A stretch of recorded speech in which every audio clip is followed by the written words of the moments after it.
20 years old Dhananjay Arora, the day carrot gone missing from a ship since 13 September 2020 and आज तक हम लोगों को लगता है धनंजय वापस आएगा।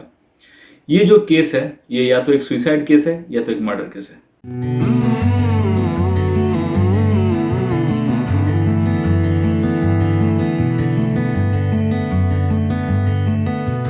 प्री-स्टडी कंप्लीट करने के बाद धनंजय अरोड़ा को एक जॉब मिला शिपिंग कंपनी में, जो elegant marine service private limited RPSL agent के through Hong Kong based fleet ship management के नाम के एक कंपनी में उनको फर्स्ट जो शिप दिया गया उसका नाम था न्यू हॉराइजन, जिसपे धनंजय अरोड़ा एक डे कैरेट के हिसाब से जॉब करते थे। मिसिंग होने से एक दिन पहले उन्होंने कुछ मैसेज अपने फैमिली को भेजा, जहाँ पे उन्होंने हेल्प के लिए पूछे थे। व्हाट्सएप एंड इंस्टा डायरेक्ट में ये मैसेज किया गया था एंड वो ये भी बताया था कि कुछ सीनियर ऑफिसर, खासकर जो सीनियर कमांडिंग ऑफिसर है, वो उन पे बहुत मेंटली टॉर्चर करते हैं एंड बहुत परेशानी उनको इसके लिए झेलना पड़ता है। जैसे वो घर आते हैं या फिर साइन ऑफ मिलता है, वो उनके खिलाफ स्ट्रॉन्ग एक्शन लेने वाले हैं। साथ ही में एविडेंस के तौर पे उसने कुछ फोटोग्राफ्स भी लिए थे, जो जिस टाइम उसके जो सीनियर कमांडिंग ऑफिसर है, जो चीफ मेट है, वो अपने वर्क स्टेशन पे ड्यूटी आवर्स पे सो रहे थे। पीछे से ये फोटो लिया गया था एंड वो भी उसके फैमिली के पास है, जो इन्वेस्टिगेशन डिपार्टमेंट में फॉरवर्ड कर दिया गया है। तो अभी आपको क्या लगता है, जो बंदा इतना डेयरिंग होगा, जो इतना दूर आगे जाके सोचेगा, एक पीछे से जो टॉर्चर कर रहा है उसका पीछे से फोटो लेने की कोशिश करेगा, मतलब ले भी लेगा, ये बंदा कभी सुसाइड कर सकता है? अगर नहीं कर सकता है तो डेफिनेटली एक मर्डर केस है। धनंजय मिसिंग होने के बाद जब ये रिपोर्ट दर्ज हुआ, उसके बाद 4 दिन लगातार सर्च एंड रेस्क्यू प्रोसीजर चालू रखा गया, लेकिन कहीं भी कुछ भी उनके हाथ नहीं लगा जिसके सबूत के हिसाब से कुछ प्रूव कर सके। अभी जो इन्वेस्टिगेशन चल रहा है वो DG shipping and Hong Kong shipping government के हिसाब से चालू करके रखा गया है एंड उम्मीद करते हैं कुछ जस्टिस हम लोगों को मिल सकता है। जो शिप का दुनिया है ये बहुत छोटा दुनिया है। ये जो शिप में जो मेंबर्स हैं इनको कुछ ना कुछ तो पता होगा। ये पूरा दुनिया नहीं है कि कोई बाहर से आया एंड उसको कत्ल कर दिया, कि गुम कर दिया, दिन निकल गया। शिप पे तो जितने लोग हैं उनमें से किसी न किसी को तो ये बात का पता होगा। तो ये इन्वेस्टिगेशन करके बहुत जल्दी पता लगा जा सकता है कि क्या एक्चुअली हुआ था एंड क्या रीजन था इसके पीछे।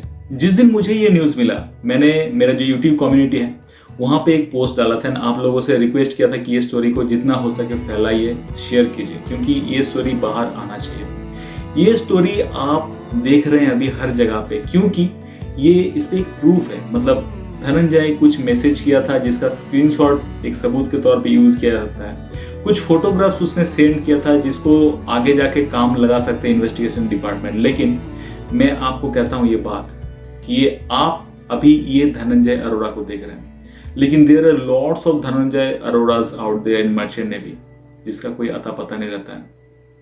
हर साल कोई ना कोई ऐसे ही गायब हो जाता है, किसी को पता भी नहीं चलता कि एक्चुअली हुआ क्या था, कैसे गायब हो गया। बस लोग सोचते हैं क्या सुसाइड हो गया। मैं आपको एक बात कहता हूँ यहाँ पे, जैसे हम लोग शिप पे ज्वाइन करते हैं ना, तो हम लोग का एक टेस्ट हो जाता है, मतलब मेडिकल टेस्ट के साथ साइकोमेट्रिक टेस्ट भी लिया जाता है, जहाँ पे हम लोग का जो नेचर है वो गेस करते हैं। शिपिंग कंपनी हो या फिर मेडिकल डॉक्टर हो, उसके बाद ही हम लोग को फिट फॉर ड्यूटी कहलाया जाता है। लेकिन मुझे ये बात समझ नहीं आता कि हर एक कंपनी क्यों इसको अडॉप्ट नहीं करता है। कुछ बड़े कंपनी इसको अडॉप्ट करते हैं, कुछ कंपनी इसको स्किप कर लेते हैं, लेकिन मुझे लगता है psychometric test is very important nowadays. आप कुछ लोगों के साथ काम कर रहे हो जिसको आप पता नहीं है कैसे होते हैं। अगर आप श्योर जॉब करते हो तो शायद आप उससे बच सकते हो, कोई प्रॉब्लम हुआ तो आप पुलिस का मदद ले सकते हो, किसी और को बता सकते हो। लेकिन शिपिंग दुनिया कुछ और ही दुनिया है, आपको उन्हीं के साथ रहना है। तो यहाँ पे ये टेस्ट बहुत इंपॉर्टेंट है। ये जो साइकोमेट्रिक टेस्ट है, क्या ये इतना एबल है? आप, मुझे नहीं पता कि ये धनंजय अरोड़ा जो शिप पे काम कर रहे थे, जो लोग काम कर रहे थे उसके साथ, उनका ये टेस्ट हुआ था कि नहीं। अगर हुआ तो ये जो साइको टाइप के लोग हैं ये कैसे एग्जिस्ट कर सकते हैं शिप पे। बेसिकली साइकोमेट्रिक टेस्ट होता क्या है? एक्चुअली एक पैटर्न ऑफ क्वेश्चंस रहता है ना, बहुत सारे क्वेश्चंस रहता है जो शिप के अलग अलग कंडीशन में बना के आपको दिया जाएगा। फॉर एग्जांपल आपको कुछ ऐसा बता सकता है कि आपने 4 घंटा काम करके, अपना जो ड्यूटी अवर्स का काम करके आप केबिन में आए, आपका रूम में आए, देन सडनली 5 मिनट बाद आपको कॉल करके फिर से बुलाएगा, तो आप क्या जाओगे कि नहीं जाओगे? ये हाँ या ना में आपको जवाब देना होता है। हाँ भी करेक्ट है, ना भी करेक्ट है, लेकिन ये हाँ या ना में आपके कैरेक्टरिस्टिक पता चल जाए कि आप किस तरह का इंसान हो। तो ये साइकोमेट्रिक टेस्ट का मेन फंडा है। अभी तक मैंने कोई मर्चेंट नेवी रिलेटेड, जो मेडिकल रिलेटेड वीडियो नहीं डाला, लेकिन वो प्रोसेसिंग में है। शायद अगले हफ्ते तक आपको कुछ ऐसा वीडियो मिल जाएगा जहाँ पे मैं सारे मेडिकल टेस्ट का जो टेस्ट होता है मर्चेंट नेवी में वो सबके बारे में बताना चाहूँगा। साथ ही में साइकोमेट्रिक टेस्ट के भी डिटेल्स वहाँ पे मैं बताऊँगा। यहाँ पे बस एक शॉर्ट सा बता रहा हूँ ताकि ये जो कंडीशन अभी है जो मर्चेंट नेवी में चल रहा है, हर साल कोई ना कोई गायब होता है, कुछ ना कुछ इंसिडेंट होता है, ये स्टोरी लाइन के बेस पे मैं आज ये बात कर रहा हूँ साइकोमेट्रिक टेस्ट का। मैंने जो कम्युनिटी में पोस्ट डाला था उस पर कुछ लोग ऐसे पूछे थे, कुछ लड़के ऐसे पूछे थे कि भैया क्यों ऐसा होता है, क्यों कोई ऐसा करता है किसी के साथ, या फिर क्या होगा धनंजय अरोड़ा। देखो भाई, इतना दिन तक अगर धनंजय नहीं मिला तो दिल पे पत्थर रख के बोलना पड़ेगा मुझे कि वो कभी भी वापस नहीं आएगा। एंड बहुत सारे धनंजय अरोड़ा ऐसे ही मिसिंग हो जाते हैं। इसका मतलब ये नहीं है कि शिपिंग इंडस्ट्री खराब है, कुछ लोग खराब होते हैं, उसको टैकल करना भी चाहिए होता है। जब कंपनी का ज्वाइनिंग प्रोसीजर, उस पर ज्वाइनिंग प्रोसीजर में ज़्यादा से ज़्यादा क्वेश्चन उनको करना चाहिए। जब ज्वाइनिंग होता है उसके पहले उनको कुछ एग्जाम लेना चाहिए, कुछ टेस्ट लेना चाहिए, उनके बिहेवियर का एक ख्याल रखते हुए कुछ टेस्ट रखना चाहिए ताकि हर एक इंसान शिप पे जाने से पहले उसको टेस्ट पास करें।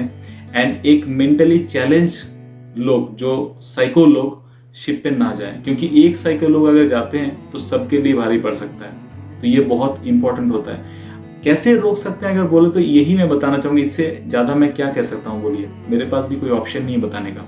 तो अगर टिप्स की बात करें तो मैं एक बात कहना चाहूँगा कि जो कैडेट्स होते हैं या फिर जो फ्रेशर होते हैं, पहली बार शिप पे आते हैं, उनके लिए कि मर्चेंट नेवी बहुत टफ है। मतलब आपको एक मोरली एंड फिजिकली बहुत स्ट्रॉन्ग आदमी बनना पड़ेगा। मतलब सबकी बस की बात नहीं है मर्चेंट नेवी। तो अगर आपको ऐसा लगता है कि थोड़े थोड़े में कोई कुछ बोल दिया तो आपको रोना आ जाता है, आप दिल पे ज़्यादा ले लेते हो, तो ये काम आपके लिए बिल्कुल भी नहीं है। क्योंकि शुरुआत में हम लोग गलतियाँ करते हैं, हम लोगों को गाली भी पड़ता है, तो वो हमको हजम करना पड़ता है। अगर आप वो आपका ट्रेनिंग पीरियड है। हाँ, मैं एक बात में यहाँ पे, मैं धनंजय की बात नहीं कर रहा हूँ कि उसका कंडीशन कुछ और रहा होगा, मुझे नहीं पता उसका, मैं वहाँ पे नहीं था, मुझे नहीं पता वो किसके लिए ऐसा कहा था कि उसको मेंटली टॉर्चर किया जा रहा है। लेकिन मैं आपको ये बात गारंटी के साथ कहता हूँ कि बहुत सारे कैडेट्स हैं जो ऐसे सोचते हैं कि उन पर मेंटली टॉर्चर किया जा रहा है, लेकिन वो एक्चुअली मेंटली टॉर्चर नहीं होता है, वो एक्चुअली आपका ट्रेनिंग पीरियड रहता है। मैं कुछ ऐसे कैडेट्स देखा हूँ जहाँ पे मैं कुछ ऐसे पूछा हूँ कि जैसे एक मोटर है, पंप का मोटर है, वहाँ से जो वायर है उसका, मतलब जो केबल वायर है वो निकल रहा है। उसको मैंने पूछा कि यार ये वायर है या क्या है ये, तो वो बोला कि ये ऑयल जाता है मोटर के अंदर, मोटर को कूल करने के लिए। देखो वो थियोरेटिकल क्लास करके आया। वो मैं एक अच्छा कंपनी की कैडेट की बात कर रहा हूँ, मतलब वो कैंपसिंग के थ्रू सिलेक्शन हुआ उसका, वो एक टॉपर टाइप का कुछ था अपने कॉलेज में, एमएड का लड़का था, लेकिन वो इस तरह की बातें करता है। तो इसमें थोड़ा सा भी डांट दिया जाता है ना तो बहुत डल गया था वो लोग। तो इस टाइप का अगर आपका सिचुएशन है तो प्लीज मर्चेंट नेवी आपके लिए नहीं है। बहुत जगह पे कैडेट लोगों को कुछ टॉर्चर नहीं बट ज्यादा काम दिया जाता है, जिसके लिए उनको लगता है कि उसके साथ टॉर्चर हो रहा है, लेकिन एक्चुअली वो टॉर्चर नहीं है। मैं फिर से ये आपको कहता हूँ कि धनंजय अरोड़ा का साथ क्या हुआ है मुझे नहीं पता, मैं जो अभी बात कर रहा हूँ उसके साथ कोई रिलेट नहीं है, मैं बस एक टिप्स की तरह आपको ये बता रहा हूँ। हालांकि मैं एक प्लान भी किया हूँ कि जो आपका कैडेटशिप है उसके लिए कुछ फॉलोअप्स, मतलब कुछ पॉइंट्स ऐसा है जिसके कारण से लोग आप लोगों को पसंद नहीं करता है, कैडेट को पसंद नहीं करता है। तो वो सारे जो नेगेटिव पॉइंट्स है वो बना के एक वीडियो में आगे जाके बनाने वाला हूँ, जिसका काम ऑलमोस्ट हाफ हो गया है एंड थोड़े देर शायद अगले हफ्ते तक आपको उस वीडियो मिल जाएगा। तो वो वीडियो आप देखिए तो आपको पता लग जाएगा। वो एकदम सीधी बात मैंने कहा है, अगर आप वो फॉलो करते हो तो शायद आपको आपके अंदर जो गलतियां हैं वो सुधारने का मौका आपको मिल जाएगा। लेकिन भाई एक बात मैं फिर से कहता हूँ कि मोरली मेंटली आपको बहुत स्ट्रांग होना है अगर आप शिपिंग में आते हो। तो अगर कोई आपको टॉर्चर करता है तो आप उसको सहना भी सीखो, हो सके तो उसका जवाब दो, बट सुइसाइड तो बिल्कुल भी मत करो। Suicide is not a solution. आप फाइट बैक करो, हो सके तो जिसके कारण से आपको ऐसा किया जा रहा है तो वो कारण निकालो कि क्यों मुझे ऐसा कर रहा है, तो उसको आप सुधारो। अगर आप देखते हो कि जो आदमी आपके साथ ऐसा कर रहा है वो मेंटली चैलेंज है या फिर वो बस ऐसे पागल टाइप का आदमी है, संकी टाइप का आदमी है, तो रहने दो ना यार, 2-4 महीने की बात है, बस निकाल लो। वो तो ऐसे साइन ऑफ कर लेगा, जैसे कर लेगा, दूसरा आदमी आएगा उसके साथ सेटल हो जाओ। जस्ट अवॉइड करो बट सुइसाइड मत करो। तो अब तक जो ये मैंने बताया ये सब एक टिप्स था एंड मैं चाहता हूं कि ये धनंजय अरोड़ा का जो न्यूज़ है ये आप लोग जितना हो सके शेयर कीजिए दोस्तों के साथ, फैमिली के साथ। कोई भी बड़े यूट्यूबर में जाके आप बता सकते हो कि प्लीज़ ये जो वॉइस है थोड़ा सा बता दीजिए, या फिर जो कमेंट सेक्शन वहाँ पे जाके आप कमेंट कीजिए ताकि ज़्यादा से ज़्यादा लोगों को ये पता चले एंड ये शेयर हो एंड एक जस्टिस मिले अपने भाई को, अपना धनंजय अरोड़ा को।